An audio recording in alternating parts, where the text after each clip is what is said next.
आखिर क्या थी महात्मा विदुर के अंतिम इच्छा। मृत्यु से पहले भगवान श्री कृष्ण ने क्या विदुर के उस अंतिम इच्छा को पूरा किया था या नहीं।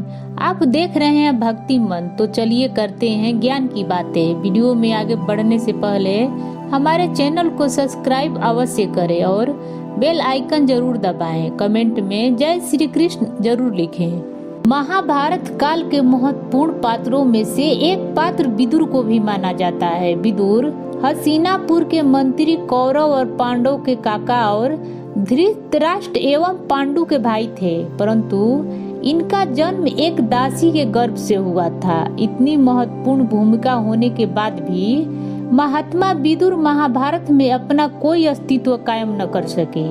विदुर को महाभारत के केंद्रीय पात्रों में से एक माना तो गया, फिर भी अधिकतर लोग उन्हें जानते नहीं हैं। उनकी पहचान सदैव हस्तिनापुर के मंत्री में ही की गई। जिन लोगों ने महाभारत ग्रंथ को विस्तार से पढ़ा है उसे ही यह ज्ञात होगा कि विदुर कौरव और पांडव के काका थे और धृतराष्ट्र एवं पांडु के भाई भी थे, परंतु वे उनके कोई साधारण भाई नहीं बल्कि उनके बड़े भाई थे। इस बात का पता शायद ही किसी को होगा।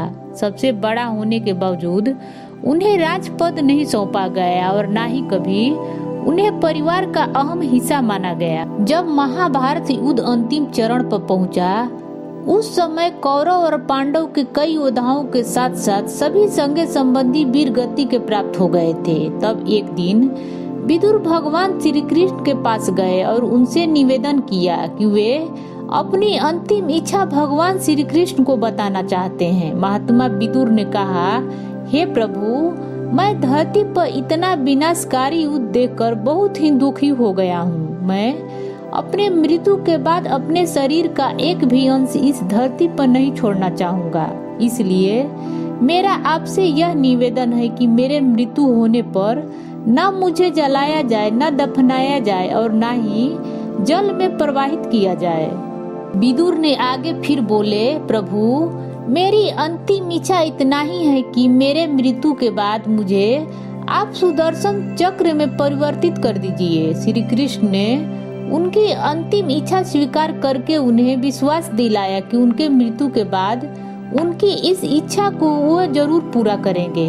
महाभारत युद्ध समाप्त होने के कुछ दिन बाद पांचों पांडव विदुर से मिलने बन गए, तो युधिष्ठिर को देखते ही विदुर ने प्राण त्याग दिया और युधिष्ठिर में ही समाहित हो गए। युधिष्ठिर ये सब देखकर समझ नहीं सके कि ये क्या हुआ और क्यों हुआ, इसके पीछे क्या रहस्य है।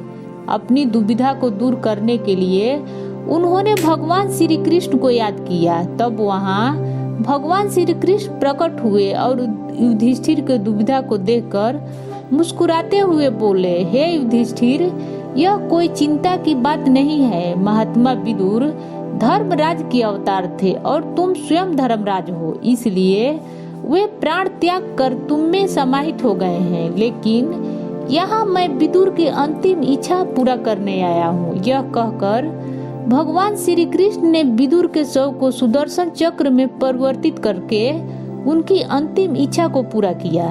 विदुर जो महान महाभारत के पवित्र व्यक्ति माने जाते हैं, वे एक नेक इंसान थे जिन्होंने अपना पूरा जीवन धर्म मार्ग पर बिताया, हर किसी का सम्मान करते थे। वे पांडवों की रक्षा की, उन्हें सही सलाह दी और धर्म के मार्ग पर चलने को कहा।